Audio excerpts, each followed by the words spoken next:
All right, so get ready because today we're diving into a real head scratcher in the world of college football. It's the case of Shilo Sanders. Yeah.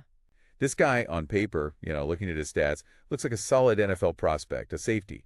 But surprisingly, Shilo was left off the 2025 Combine invite list. Interesting. So is this a story of NFL teams just totally missing out on a hidden gem, or is there something more to it? What do we think? Yeah, I mean, it certainly makes you kind of scratch your head, right? Like, what are the criteria these teams are using? What are they prioritizing when they're evaluating these young players coming up? Yeah, it really raises those questions. So let's break it down. Let's start with just the raw numbers, right? The stats. I mean, his college stats are pretty impressive. 184 total tackles, 9 pass breakups, 5 interceptions, 5 forced fumbles. Wow. And in his final season at Colorado, he had 67 total tackles Wow. in just 10 games. And he even missed some time because of injury. Yeah, I mean, those stats are definitely well above average, especially if you're looking at it for a safety, right? If you compare him to somebody like Harrison Smith, Right. he kind of entered the league with similar stats and went on to have, an amazing career. So, yeah, it makes you wonder why was Shiloh invited? Yeah, it is baffling, right?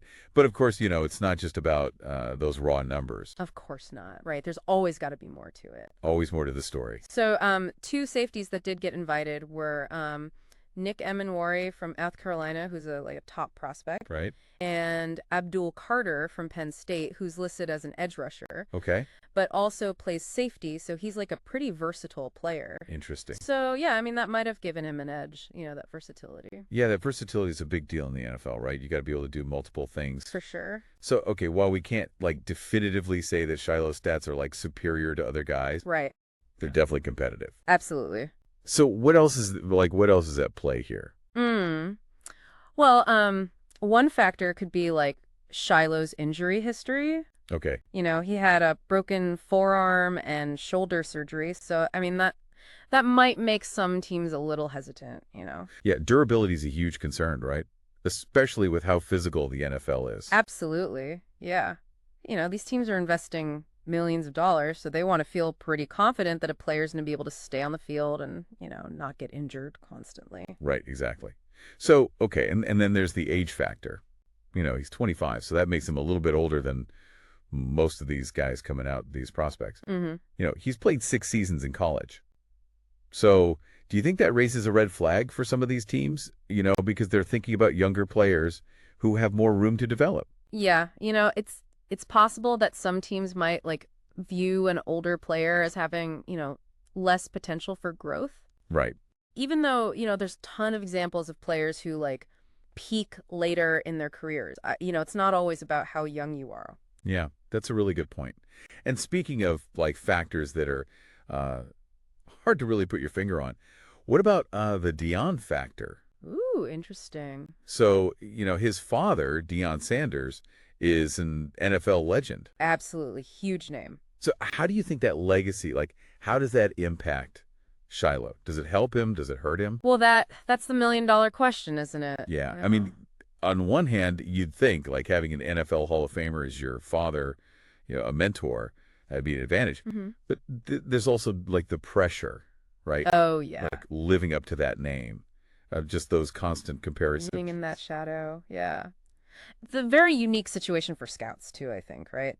Right. Trying to assess that, They have to kind of look at it and go, okay, are these achievements because this guy's actually super talented, or is he just getting opportunities because of his last name? Yeah. Right. And I mean, that adds a whole other layer of complexity to the evaluation process. Right. For sure. And yeah, I just imagine it must be tough on Shilo, too, right? Oh, absolutely. Constantly being in his father's shadow. So taking all of this into account, where does he go from here? Yeah. Oh, I mean, the Combine is obviously a really big deal. Huge. But it's not the only way into the NFL, right? No, absolutely not. I mean, there are still a ton of opportunities for Shilo to, showcase his skills. For example, Colorado's Pro Day is coming up, which gives him a chance to, perform in front of all these scouts. Right. And of course, there's the game tape, right? I mean, that speaks volumes. Yeah, absolutely. NFL teams are going to be watching that footage really closely, trying to get a sense of his instinct on the field, how he makes decisions in real time. Yeah, his decision making for sure. Plus, don't teams, like, can't they also, like, invite him for these private workouts too? Yeah, absolutely. Teams can invite him for like more private workouts, and that kind of allows for like a much more focused, evaluation of his abilities. Right, like one-on-one, really seeing what he can do. Exactly. Exactly. And let's not forget those intangibles, Right. Yeah. like playing for multiple programs, including, two of his father's leadership. Right. That speaks to his adaptability. It speaks to his resilience. Absolutely. And it also probably, shaped his work ethic and, kind of developed his understanding of the game, which is, those are some seriously valuable qualities in any player. Absolutely. So, okay, it seems like Shiloh's story is far from over. Yeah, I mean, this combine snub, it might even just like fuel his fire to prove all those doubters wrong. totally. It's kind of like adding fuel to that fire. But before we jump into, what lies ahead, I think there's a really interesting aspect of like the modern NFL that could actually work in Shiloh's favor. Oh, okay. And that's the rise of data analytics. Okay, so yeah, now you've got me intrigued. Yeah. Tell me more about that. Yeah. It's funny because the increasing reliance on data in the NFL, like the analytics, could actually be a real game changer for players like Shiloh. Okay, I'm listening. How so? Well, teams are really starting to use these advanced stats more and more to uncover these hidden gems, right? Players that maybe don't have like the flashiest combine numbers, Right. but consistently produce on the field. Think of it like discovering a stock that's undervalued. Okay. You see the potential there that maybe others are missing. So you're saying Shiloh's stats, his college stats, even without that combine exposure, Right. could actually make him stand out to teams that are really looking at the data, Exactly. that are kind of prioritizing that data-driven scouting. Yeah, and I think teams that are more analytically inclined, right? They might look at his consistent production and be like, okay, this is a guy who could really thrive in our system.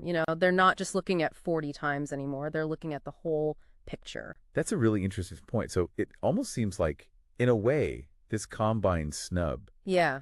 could actually backfire on these teams that are still kind of stuck in the old ways of, traditional scouting. Yeah, for sure. It could really hurt them. Yeah, and it just shows how the NFL is evolving. Teams are always trying to find that competitive edge. Right. And embracing data is a big part of that. Okay, so data's one piece of the puzzle, but what about the human element, right? So, those intangibles like the leadership, the work ethic, the character. Oh, yeah. How are teams supposed to assess those qualities? Well, those are super important, especially for a position like safety, where communication and trust are really vital.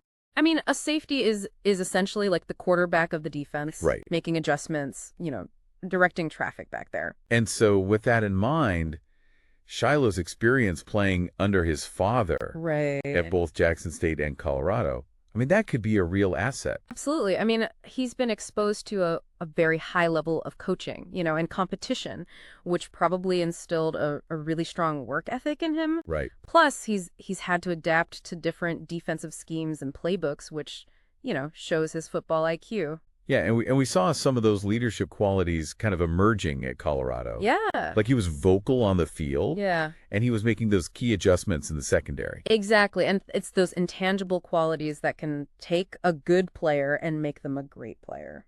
And I'm really fascinated by his decision to hire those official combine timers Oh, yeah, that was interesting. to verify his 40 time. He shows real determination to like control the narrative and prove those doubters wrong. Yeah, it's a pretty bold move, and it definitely speaks to his drive, Like it makes you wonder, is this all fueled by a desire to create his own path, separate from his father's legacy? That's the narrative that really grabs me. It's not just about making it to the NFL. Right. It's about proving he belongs there on his own merit. Exactly. And it kind of brings us back to that Deion factor, right? How much has Deion's influence shaped Shiloh's development as a player? Right. It's tough to say, It's a question without an easy answer. Yeah. I mean, on the one hand, like we said, having an NFL Hall of Famer as your mentor, that's Oh, yeah. incredible, right? Just that knowledge of the game, the work ethic, the competitive fire. For sure. I mean, those things must have rubbed off on Shiloh. Right. But at the same time, let's not forget about that pressure that comes with that legacy, Right. the weight of all those expectations. It's a double-edged sword. But ultimately, Shiloh's success is going to come down to his own talent, his own work ethic, and his own determination to succeed. You got it. And that's what makes his story so compelling, right? Yeah. We're watching this young guy trying to make his mark in this really competitive world, Right. carrying the weight of that famous last name, Mm-hmm. but still striving to create his own identity. It's like a classic underdog story unfolding right before our eyes. He really is. Speaking of underdogs, before we jump into some expert predictions about, where he might land and what his future might look like, Yeah. there's one more source I think we need to look at. Oh, okay. Yeah. This one suggests that Shilo might actually benefit from not being drafted too early. Oh, okay. Now that's interesting. Yeah, intriguing, isn't it? Explain this one to me. So you're saying it might actually be better for Shiloh if he's like not a high draft pick? Yeah, it's kind of counterintuitive, right? I have to admit that's not what I was expecting to hear. Well, think about it this way. If he ends up on a team that's already like stacked at safety, Okay. they've got like these veteran players already, he might just end up buried on the depth chart, Right. struggling to even get on the field. Right. Limited playing time. Exactly. Not good for his development. Especially as a rookie, you want to get out there, get that For experience. sure. But if he gets drafted by a team that's rebuilding, Okay. a team that really needs a playmaker in the secondary, then he actually might have a better shot at earning a starting role right away. Right. So more opportunities to prove himself, to get that real game experience. Exactly. And that can be huge for his confidence and, his long-term trajectory in the league. Right. So sometimes flying under the radar can actually be a good thing. Kind of crazy, right? Yeah, it allows you to develop your skills without all that intense pressure, Mm-hmm. the scrutiny that comes with being a top draft pick. Definitely. So this combine snub, Yeah. it really could be a blessing in disguise. It's funny how things work out sometimes. It might force him to find a team that really sees his potential Right. A team that really values what he brings to the table. and allows him to flourish. And I think it could make his success that much sweeter too, right? Oh yeah, It's like a story of overcoming adversity, proving the doubters wrong. making it on your own terms. Now that's a story I can get behind. So what do the experts think? Where do they see Shilo landing? Well, the general consensus seems to be that he's got a legitimate shot is making an NFL roster. Okay, Whether it's through the draft or maybe as a free agent. right. Some scouts think, his ball skills, his instincts, his versatility, that could make him a really valuable asset to a team that's, maybe looking for some depth at safety. Okay, so he might not be a first-round pick. Right. But it sounds like he definitely has a place in the NFL. If he keeps working hard. If he keeps showcasing his talent.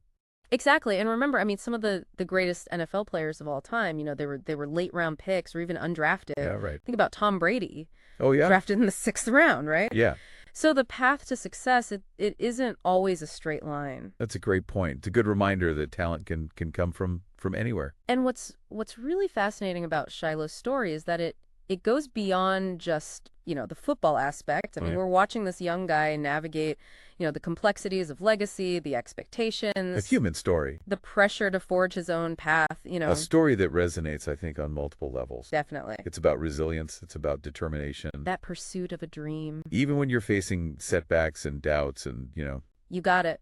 what are your thoughts? Where do you see Shiloh ending up? Will he defy those odds and kind of exceed all those expectations? Yeah. What do you think? It's a story that's just beginning, and I can't wait to see how it all unfolds. Me too. It's a good reminder that the NFL is full of surprises. For sure. And sometimes the players you least expect are the ones who end up making the biggest impact. Couldn't have said it better myself. So to all our listeners out there, keep an open mind, Yeah, keep watching. and let's see what the future holds for Shilo Sanders. Absolutely. This has been the Deep Dive. Thanks for listening, everybody. Thanks for joining us on this deep dive, and we'll be back soon with another fascinating story. Can't wait. Until then, keep learning, keep exploring, and as always, thanks for diving in with us.